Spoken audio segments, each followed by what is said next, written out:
లండన్లో సీఎం రేవంత్ తమ పార్టీపై చేసిన వ్యాఖ్యలకు కౌంటర్ ఇచ్చారు. బీఆర్ఎస్ వర్కింగ్ ప్రెసిడెంట్ కేటీఆర్ 100 మీటర్ల లోపల బీఆర్ఎస్ ను బొందపెట్టే సంగతి తర్వాత చూడొచ్చని, ముందు 100 రోజుల్లో నెరవేరుస్తామన్న హామీల అమలుపై దృష్టి పెట్టాలని సూచించారు. అహంకారంతో మాట్లాడిన రేవంత్ లాంటి నాయకులను తమ పార్టీ ప్రస్థానంలో ఎంతో మందిని చూశామన్నారు కేటీఆర్. అసలు తెలంగాణ జెండాను ఎందుకు బొంద పెడతామని ప్రశ్నించారు కేటీఆర్. తెలంగాణ తెచ్చినందుక, రాష్ట్రాన్ని డెవలప్ చేసినందుక, మిమ్మల్ని మీ దొంగ హామీలను ప్రశ్నిస్తున్నందుక అని నిలదీశారు.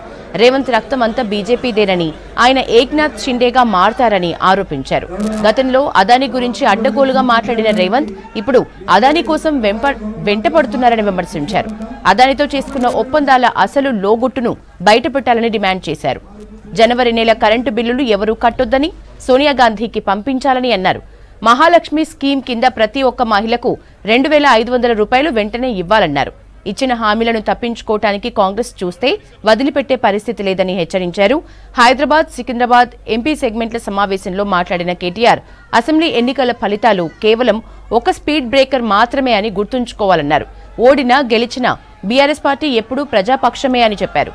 బీజేపీతో బీఆర్ఎస్ కు ఏ రోజు పొత్తు లేదని, భవిష్యత్తులోనూ ఉండదని స్పష్టం చేశారు.